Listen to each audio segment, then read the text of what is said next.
Dear friends, कैसे हैं आप सब। उम्मीद करती हूँ कि आप लोग अच्छे नहीं बल्कि बहुत अच्छे होंगे। सबसे पहले मैं अपने हर बढ़ते हुए सब्सक्राइबर को थैंक्स कहती हूँ, जिनकी वजह से मुझे आगे बढ़ने का मोटिवेशन मिलता है। फ्रेंड्स, इससे पहले मैंने एक शॉर्ट वीडियो आप लोगों के साथ शेयर किया था, जिसमें मैंने एक बहुत ही प्यारा क्राफ्ट बनाया है जो बहुत ही सिंपल और सोबर है, जिसे मैंने टोटली वेस्ट मटेरियल से बनाया है।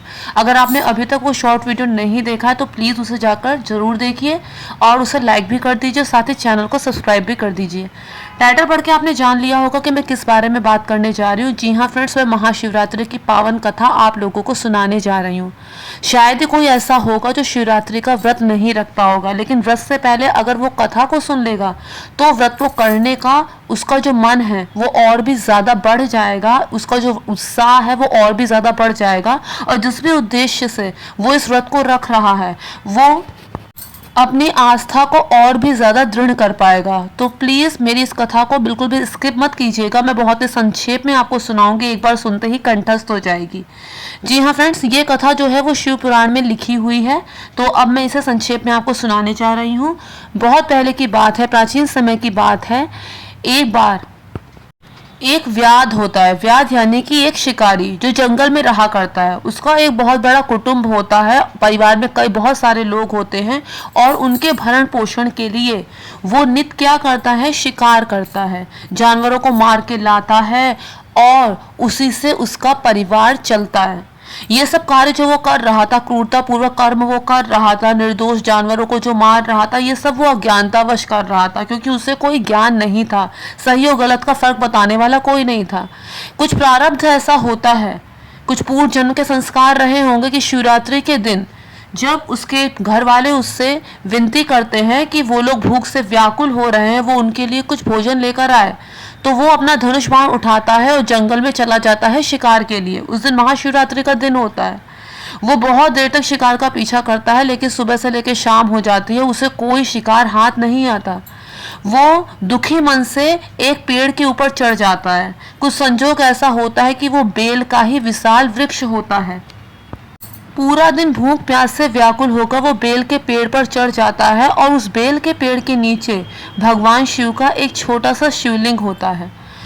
वो बेल के पेड़ के पास इसलिए जाता है क्योंकि उसके किनारे ही एक सरोवर होता है। उसे ऐसा लगता है कि सरोवर में जरूर कोई जंतु पानी पीने आएगा, और तब वो निशाना बांधेगा और उसका शिकार करेगा।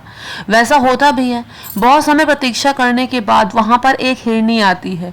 जब वो जल पी रही होती है तो उसी समय व्याध उस पर निशाना साधता है। निशाना साधता है तो हिरनी का ध्यान उस तरफ जाता है, और वो उसे देखती ही कहती है, व्याध तुम क्या करते हो। वो कहता है कि मैं तुम्हारा शिकार करूंगा और तुम्हें मार के अपने कुटुंब की भूख शांत करूंगा। इस पर वो हिरनी बोलती है। व्याध की बात सुनकर जो हिरनी थी वो भय से व्याकुल हो गई, और उसके पास कोई उपाय नहीं था इससे बचने का। लेकिन वो फिर भी कहती है कि मेरे मांस से तुम्हें सुख प्रदान होगा, तुम्हें सुख प्राप्त होगा। इससे अच्छा कार्य मेरे लिए और क्या हो सकता है। मेरा ये अनर्थकारी शरीर जो है वो सार्थक हो जाएगा, मेरा जीवन का जो उद्देश्य हो जाएगा वो पूर्ण हो जाएगा। कोई भी इंसान यदि किसी दूसरे पे परोपकार करता है तो उसका पुण्य जो होता है वो इस लोक में तो उसके साथ चलता ही है, लेकिन साथ ही उसके परलोक तक उसके साथ जाता है। तो आज तो मेरा जीवन ही सार्थक हो जाएगा। लेकिन तुमसे एक विनती है, इस जन्म में मेरा एक परिवार है, मेरे छोटे बच्चे हैं, मुझे एक बार अपने घर जाने दो। वो अभी मेरे साथ मेरे ही आश्रम में हैं, अभी मुझे उनके साथ एक बार उनसे मिल लेने दो। मैं उन्हें अपने स्वामी को सौंप दूं, अपनी छोटी बहन को सौंप दूं, और फिर मैं तुम्हारे सामने आ जाऊंगी। व्याध कहता है, क्या तुम मुझे मूर्ख समझती हो। हाथ आ शिकार को इस तरह से जाने दूं। तुम्हें अगर छोड़ दिया तो मेरा कुटुंब का क्या होगा, वो लोग भूखे रहेंगे क्या। इस पर वो कहती है कि मैं तुम्हारे सामने ऐसी शपथ खाती हूँ कि जिससे विवश होकर मुझे तुम्हारे पास आना ही पड़ेगा। सुनो व्याध, जो ब्राह्मण वेद बेचता है और तीनों काल की संध्या नहीं करता, उसे जो पाप लगता है वो मुझे लगे, यदि मैं तुम्हारे पास वापस लौट कर ना आऊं। जो स्त्री पति की आज्ञा के अनुसार नहीं चलती बल्कि स्वेच्छाचारी होती है, उसे जो पाप लगता है वो मुझे लगे, यदि मैं तुम्हारे पास लौट कर ना आऊं।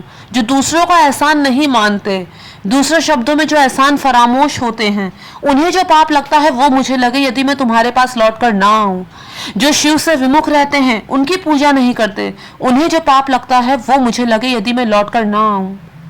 उसकी इन बातों को सुनकर व्याध ने उससे कहा कि अच्छा ठीक है, तुम घर में सबसे विदा ले आओ, उसके बाद अपने वचन को पूरा करो। और इस तरह से वो उसे जाने देता है। एक तो उसने अनजाने में शिवरात्रि का व्रत रख लिया था, दिन भर उसने कुछ खाया नहीं था। दूसरा, जब से वो बेल के पेड़ पर बैठा था तो अनायास ही बेल के पत्ते तोड़ तोड़ कर जमीन पर डाल रहा था, और कुछ संजोग ऐसा था, कुछ प्रारब्ध ऐसा था कि वो पत्ते सीधे शिवलिंग में जाकर गिर रहे थे जो उस बेल के पेड़ के ठीक नीचे था। तो इस तरह से उससे शिवरात्रि के दिन पहले पहर की पूजा हो गई, जिससे उसका मन भी कुछ शुद्ध हो गया, और ऊपर से उसने जो उस हिरणी पर उपकार किया उसकी वजह से उसे जो पुण्य प्राप्त हुआ, इससे उसके मन की शुद्धि और भी अधिक हो गई। अब उसके बाद वो इंतजार करता रहा, लेकिन तब तक वो हिरणी नहीं आई। अब उसके बाद उसने देखा फिर से किसी जानवर के आने की आहट को। उसने देखा कि छोटी हिरणी, जो उस पहली वाली हिरणी की छोटी बहन थी जिसके बारे में उसने कहा था, वही हिरणी वहां पर अपनी बड़ी बहन को ढूंढते हुए आई, और जैसे ही वो जल पीने लगी, व्याध ने फिर से निशाना साधा। पत्तों की सरसराहट हुई। हिरणी ने ऊपर उठकर देखा। उसने कहा, तुम कौन हो? मुझे क्यों मारना चाहते हो? उसने बोला कि मैं व्याध हूं और मैं तुम्हें मारकर अपने कुटुंब की भूख को शांत करूंगा। इस पर उसने कहा कि यदि आज मेरा शरीर तुम्हारे काम आ जाएगा तो इससे ज्यादा परोपकार की बात भला और क्या हो सकती है, लेकिन अभी मुझे एक बार अपने बच्चों से मिल लेने दो, एक बार उनसे अंतिम विदा ले लेने दो, उन्हें अपनी बहन को सौंप देने दो, उसके बाद मैं स्वयं अपना शरीर तुम्हारे पे समर्पित कर दूंगी। इस पर व्याध ने कहा, मैं तुम्हारी बात पर विश्वास नहीं करता, मैं तुम्हें अवश्य ही मारूंगा। उसने कहा कि मैं ऐसी शपथ खाती हूं कि जिससे मजबूर होकर मुझे वापस आना ही पड़ेगा। व्याध, यदि अगर मैं अपने बच्चों से विदा लेके वापस तुम्हारे पास ना आई तो मैं तुम्हें वचन देती हूँ कि मैं सारा पुण्य हार जाऊं। यदि मैं तुम्हारे पास वापस लौटकर ना आई तो जो पुरुष किसी पराई स्त्री से संबंध बनाता है उसे जो पाप लगता है वो मुझे लगे। यदि मैं वापस लौटकर तुम्हारे पास ना आऊं, जो माता पिता के निधन की तिथि को सूना ही बिता देता है, श्राद्ध आदि कर्म नहीं करता, उसे जो पाप लगता है वो मुझे लगे यदि मैं वापस लौटकर ना आऊं।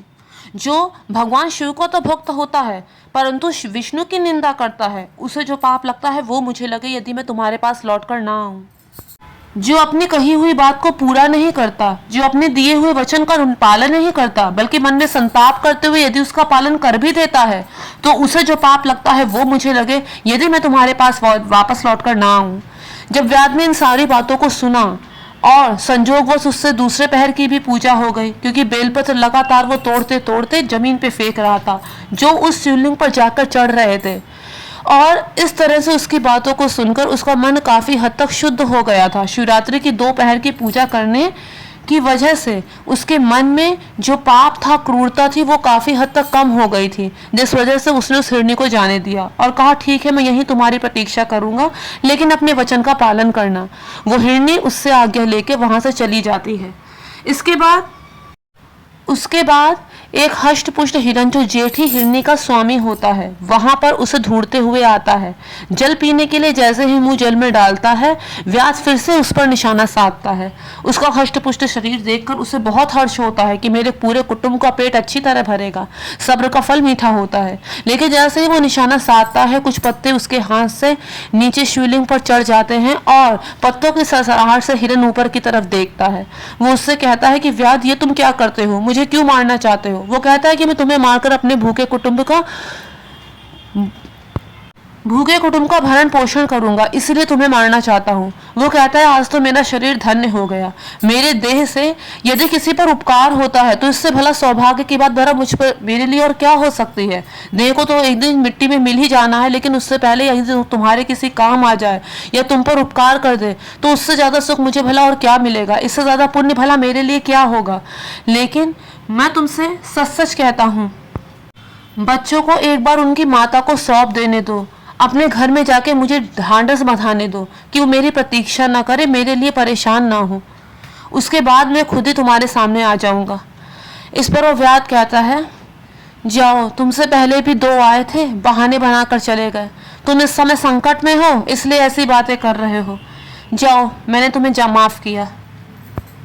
व्याध, तुम मेरी इन बातों को असत्य मत समझो। मेरे अंदर असत्य नहीं है। सत्य से ही पृथ्वी टिकी हुई है, सत्य से ही समुद्र अपनी मर्यादा में है, सत्य से ही सारी नदियां जाकर सागर में मिलती हैं। मेरे अंदर सिवाय सत्य के और कुछ नहीं है। व्याध, जो सत्य का आश्रय नहीं लेते, जो सच नहीं बोलते, अपनी बात से पलट जाते, अपनी बात को झूठा कर देते हैं, उनका पुण्य उसी समय समस्त नष्ट हो जाता है। जो सामर्थ्य होने पर भी दूसरे पर उपकार नहीं करता, उसका वो सामर्थ्य भी चला जाता है। जो बिना शिव का पूजन किए भोजन कर लेता है, उसे जो पाप लगता है वो मुझे लगे यदि मैं वापस लौट कर ना आऊँ। जो संध्या समय मैथुन करता है, उसे वो पाप लगे वो मुझे लगे यदि मैं वापस लौट कर ना आऊँ। जो बोलकर अथवा चुप रहकर झूठी गवाही देता है, झूठ का साथ देता है, उसे वो पाप लगे वो मुझे लगे। उसे जो पाप लगता है वो मुझे लगे यदि मैं वापस लौट कर ना आऊँ। जो ब्राह्मण संध्या नहीं करता, उसे जो पाप लगता है वो मुझे लगे यदि मैं वापस लौट कर ना आऊँ। जो शिवरात्रि के दिन पूजन न करके भोजन करता है, उसे वो पाप लगता है वो मुझे लगे यदि मैं वापस लौट कर ना आऊँ। जब वो इस तरह की बातें बोलता है, वो व्याध जो अनजाने में ही तीनों पहर की पूजा कर चुका था, भगवान शिव पर दिन भर बेलपत्र चढ़ा चुका था, जो दिन भर भूखा रह के व्रत कर चुका था, उसका मन अब पूरी तरह से शुद्ध हो गया था। वो उससे कहता है, अच्छा ठीक है, तुम जाओ, मैं तुम्हारा यहीं पर इंतजार करूंगा। देखो वापस लौटकर जरूर आना, मुझे भी तो अपने परिवार का भरण पोषण करना है। इधर तीनों हिरन, जेठी हिरनी, छोटी हिरनी और हिरन आपस में बात करते हैं। जेठी हिरनी कहती कि सबसे पहले जाके प्रतिज्ञा मैं करके आई थी, इसलिए मुझे वहां जाना चाहिए। इस पर हिरन कहता है कि बच्चों की रक्षा माँ से होती है, वो माँ के बिना नहीं रह पाएंगे, इसलिए केवल मुझे वहां जाना चाहिए, तुम दोनों बालकों की रक्षा करो। इस पर वो छोटी हिरनी कहती है, मैं आप लोगों की सेविका हूँ, वहां मुझे जाना चाहिए, आप लोग मेरे बालकों की भी रक्षा करिए। अब वो तीनों आपस में निर्णय नहीं ले पाते और तीनों ही वहां पर जाते और जाकर व्यास से कहते हैं कि तुम मुझे मारो, तुम मुझे मारो। वो सब एक दूसरे की प्राणों की रक्षा कर रहे होते हैं। ये सुनकर व्याध के आंखों में आंसू आ जाते हैं कि ये एक पशु है, मूक पशु है, लेकिन फिर भी इन्हें इतना ज्ञान है, इन्हें पाप और पुण्य का पता है, इन्हें परोपकार और अपकार का पता है। और मेरा जो शरीर है वो मानव शरीर होकर भी मैंने जीवन भर इतने कुकृत्य किए हैं, इतने पाप किए हैं। धन्य है ये जो इनका जीव मात्र होकर भी इन लोगों में इतना ज्ञान है, इन लोगों में वचनबद्धता है, और एक मैं हूँ जिसने हमेशा कुकर्म ही किए हैं। इस पर वो बहुत रोता है और उनमें से किसी को भी नहीं मारता और उन्हें जाने के लिए कह देता है। इस पर उसकी शिवरात्रि की चौथे पहर की भी पूजा हो जाती है। उसके मन में जो दया का संचार होता है, इससे भगवान शिव बहुत प्रसन्न होते हैं और उसी क्षण उस शिवलिंग से प्रकट होते हैं और उसे दर्शन देते हैं। वो भगवान शिव के चरणों को पकड़ लेता है और उनसे पूछता है कि मैं तो इतना अधम हूँ, इतना नीच हूँ, जीवन भर मैंने कुकृत्य ही किए हैं, फिर भी आपने मुझे साक्षात दर्शन दिए। इस पर भगवान शिव कहते हैं कि कर्म ना करना भी तो गलत है, तुम्हारा तो कर्म ही ऐसा है कि इसमें तुम्हें पाप में लिप्त होना ही था, लेकिन तुम्हें ज्ञान नहीं था, तुमने जो कुछ किया अज्ञानतावश किया, लेकिन अब तुम्हें ज्ञान हो गया है।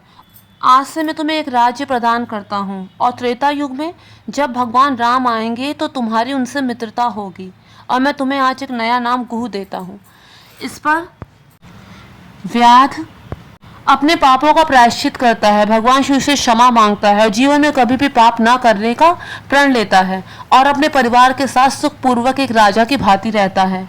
वो तीनों हिरन जो वचनबद्ध होकर अपने प्राणों तक का त्याग करने के लिए राजी हो गए थे, उन तीनों को देव योनि मिलती है और उनके बच्चे भी अपने माता पिता के समान ही गति को प्राप्त करते हैं। तो फ्रेंड्स, ये थी शिवरात्रि की पावन कथा जो आप लोगों को ज़रूर पसंद आई होगी। अगर पसंद आई हो तो मेक श्योर मेरे चैनल को सब्सक्राइब, वीडियो को लाइक और शेयर ज़रूर कीजिए। Thank you friends, thank you so much.